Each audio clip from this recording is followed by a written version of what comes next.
भाई 4 साल के लंबे इंतजार के बाद पाताल लोक का दूसरा सीजन आ गया है। साल 2020 में इसका पहला सीजन देखने को मिला था जिसने तहलका काट दिया था।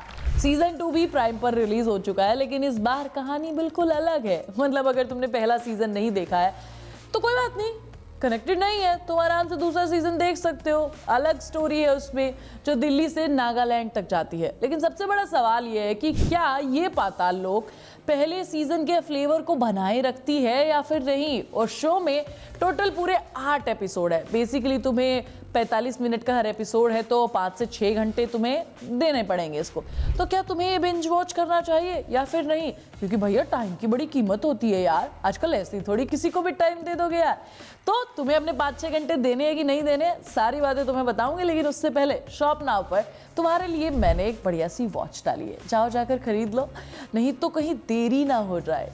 चलो अब बात करते हैं सीधा पाताल लोक की। तो भाई बात शुरू होती है दिल्ली के एक बड़े से होटल के सीन के साथ। वेटर एक आलीशान कमरे में चाय लेकर जाता है, लेकिन अंदर जब जाता है तो उसके रोंगटे खड़े हो जाते हैं। कमरे में एक लाश पड़ी होती है और वो भी बिना किसी के सर की, मतलब उसका सर काट के दूर रख दिया है। और यहीं से शुरू होती है दिल्ली से नागालैंड तक की कहानी। जैदी पहलावत यानी कि हमारे हाथी राम की एंट्री होती है।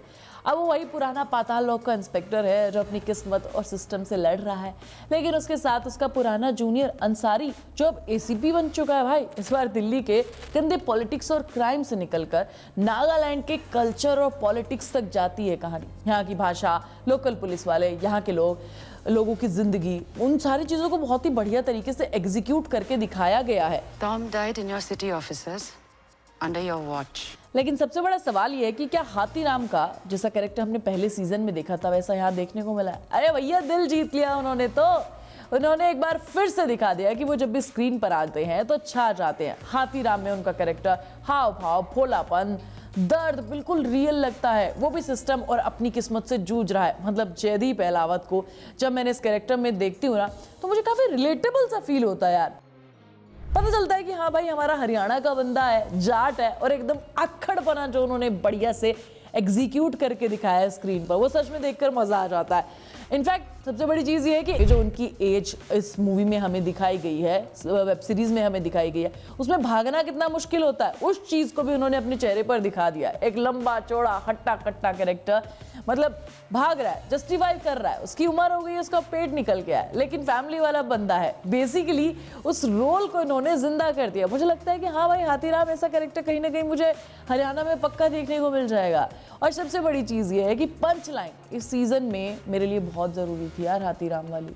बट यार ऐसे सिर्फ एक या 2 ही मोमेंट आए हैं।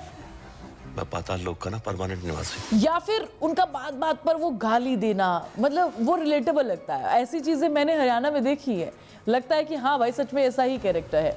इस पूरे सीजन में यार उनके कैरेक्टर को ना थोड़ा ज़्यादा सीरियस बना दिया है। वो हंसी वाला एलिमेंट ना मुझे थोड़ा मिसिंग लगा, उनके पंच लाइन मिसिंग लगे जो कि और ज़्यादा होनी चाहिए थी। और एक चीज़, मतलब नागालैंड की स्टोरी को डाला गया है, नो डाउट जितने भी कैरेक्टर्स वहाँ के हमें दिखाए गए हैं, स्टार्स हैं, एक्टर्स हैं, उन्होंने बहुत बढ़िया काम किया, इसमें कोई शक नहीं है। बट सबसे बड़ी चीज़ ये कि भाई सारे लोगों को यहाँ पर एक कनेक्शन फील नहीं हुआ है, क्योंकि लास्ट सीजन में हाथीराम और हथौड़ा त्यागी का जो कैरेक्टर बाहर निकल कर आया था, उनकी राइटिंग बहुत ही बढ़िया से लिखी गई थी। वो कैरेक्टर सीरीज होने के बाद लॉन्ग टर्म तक याद रखे गए थे, लेकिन ये वाली खत्म होने के बाद हाथीराम के अलावा मुझे कोई कैरेक्टर याद नहीं है। मतलब कोई विलन अपने आप को बढ़िया तरीके से स्टैब्लिश नहीं कर पाया। हाँ मर्डर मिस्ट्री अच्छी है, लगा देखकर मजा आया, एग्जीक्यूट ठीक ठाक की गई है, लेकिन पहले वाली बात नहीं है।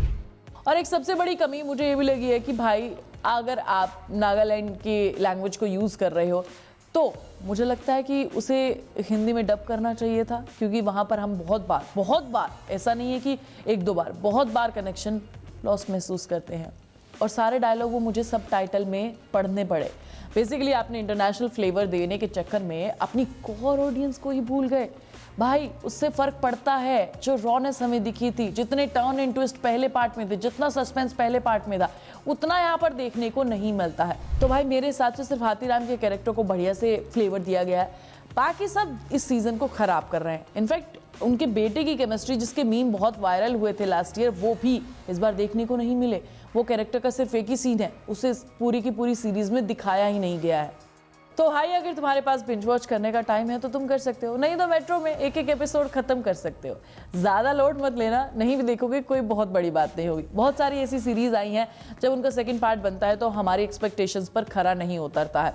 और सबसे बड़ी चीज़ ये है कि मुझे समझ में नहीं आता है कि भाई इनको बनाने में तुम इतना टाइम लगा देते हो कि हमारे इंतज़ार की इंतहा हद पार हो जाती है और उसके बाद हमारी एक्सपेक्टेशंस पर नहीं उतरते। मिर्ज़ापुर के साथ यही हुआ था, पाताल लोक के साथ यही हो रहा है, अब फैमिली मैन आएगी तो उसके साथ भी मुझे लगता है कि कुछ ऐसा ही होगा। मैं कहती हूँ कि ज़्यादा एक्सपेक्टेशंस मत रखा करो इन सीरीज़ के साथ, क्योंकि हमेशा हर्ट ही होते हैं ना हम एक्सपेक्टेशंस रखने के बाद।